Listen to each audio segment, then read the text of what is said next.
Good morning, good afternoon, good evening, wherever you are in the world. This is Reganelite here. God, what a lovely day today. It's coming up to around about 20 past 10 in the morning here in the park. So something like that. The sun is absolutely shining today. Funny compared to like literally a couple of days ago. You had nothing but howling winds and whatnot, and storms and everything, and now it's just all dissipated so quickly. Weather's funny can be like that, can't it?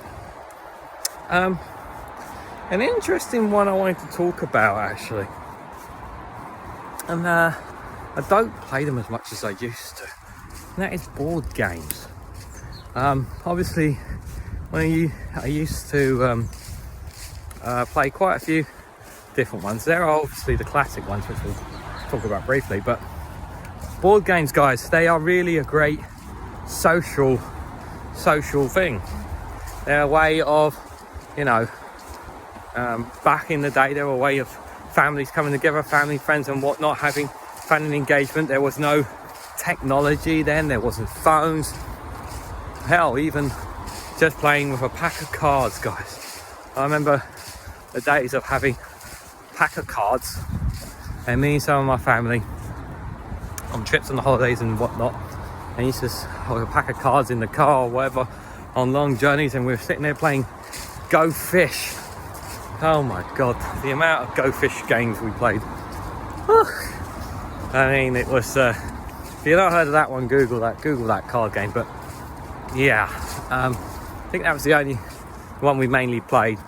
There was one game which is called I think it was called 52 card pickup, and I remember somebody asked me, how do you play it? And he literally threw all the cards on the floor and he said, you have to pick up 52 cards, and that's it. I think it was 52. Someone probably correct me if I'm in the chat if it's 50, if it's the wrong number, 54 or something maybe, but I was like, I'm pretty sure that's not a game. You're just picking up cards, he just drops on the floor. But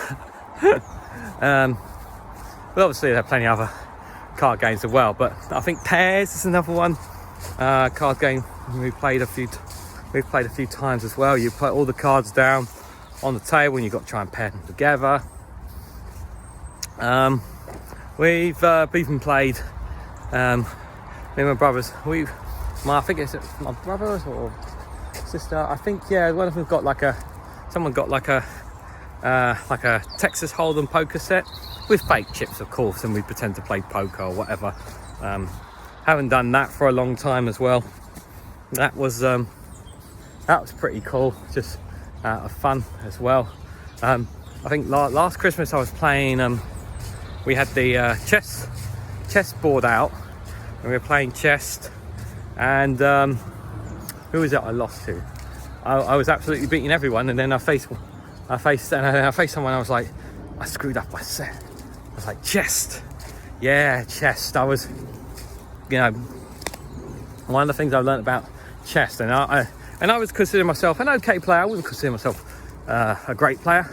Certainly don't consider myself a rookie player, because I understand the very basics and concepts and movements, and understand that it's not always, when it comes to playing chess, guys, it's not about the first piece. It's about the second, the third, the fourth piece. And looking at every single angle, where every single crook and crack, and where you can potentially line yourself up and find yourself losing yourself a chess piece. It's quite a powerful and intelligent game, chess. So I wonder if you guys play chess or want to have a game with me sometime. I'd be more than happy to. Probably could set one up online, just for fun. It'd be interesting. I don't know how good I am now, but I just say how good I am now, and I just said I was just back at Christmas, but oh dear, that sun. Sun's getting right in my eyes.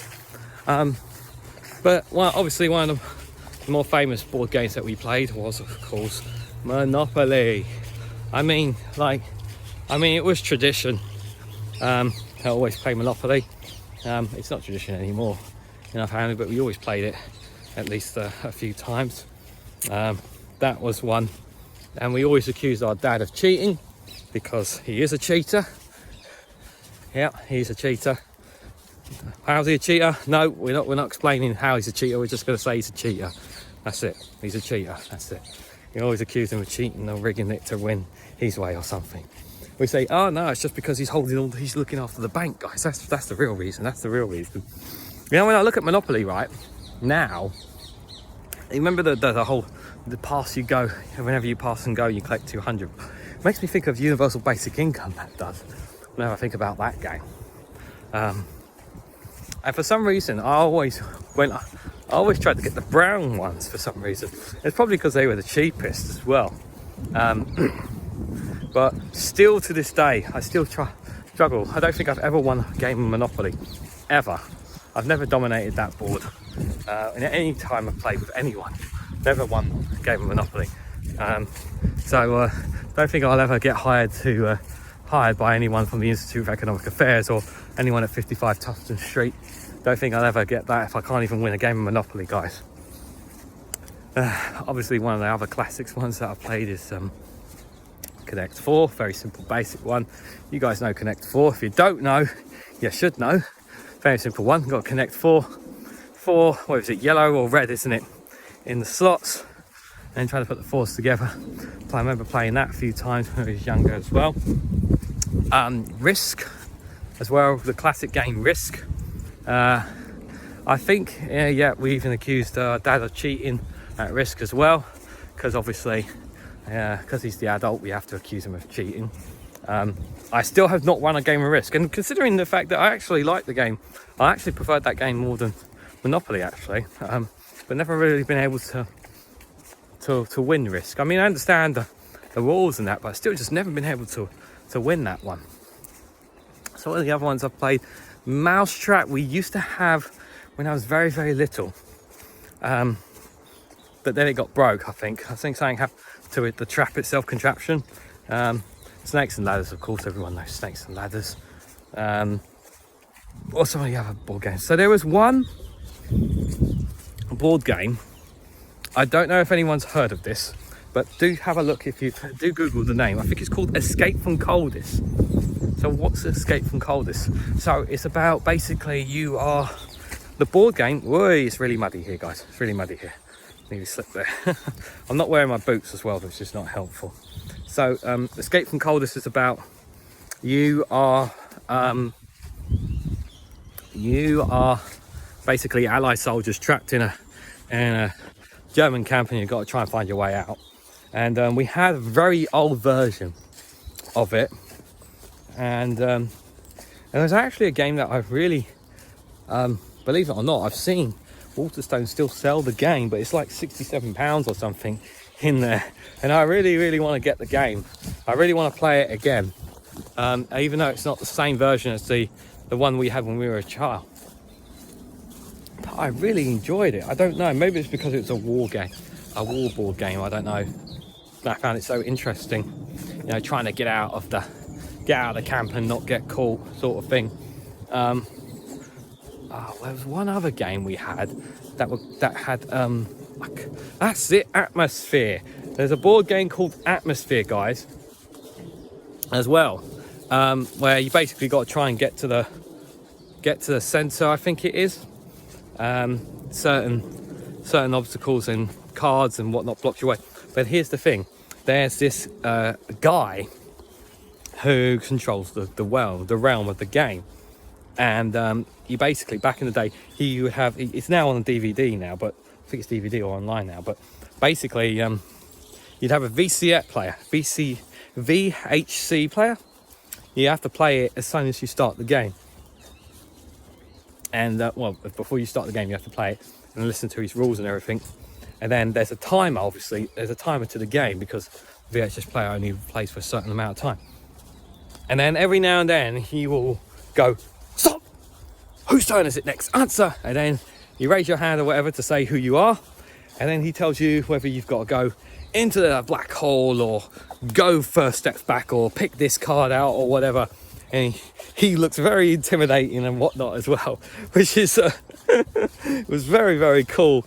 And it was one of the first, I think it was one of the first board games we played where they had that concept of a screen of someone talking to you of a board game for us anyway. I don't know if you guys had one yourselves, but I thought it was really cool atmosphere. So if you haven't heard of that one, definitely have a look for that one as a board game for potentially future Christmas, maybe. Never know. So yeah, that's a couple of I never played Twister. I probably could do Twister, considering how pretty decent my body is in terms of flexibility and whatnot. Yeah, I think I could I think I'll come out this way just because of how muddy it is. I definitely could do Twister if possible. But yeah, there's a couple of board games that I've played. But what kind of board games do you guys play, or if you play any, or some of your memory hoods of some of the board games that you guys have played? Let me know down in the comments section. Eager to hear what you guys have played. Lots of different ones to think of anyway, that's for sure. But yeah, thanks so much for watching, guys. Like, share and subscribe as always, and I hope to catch you all very soon.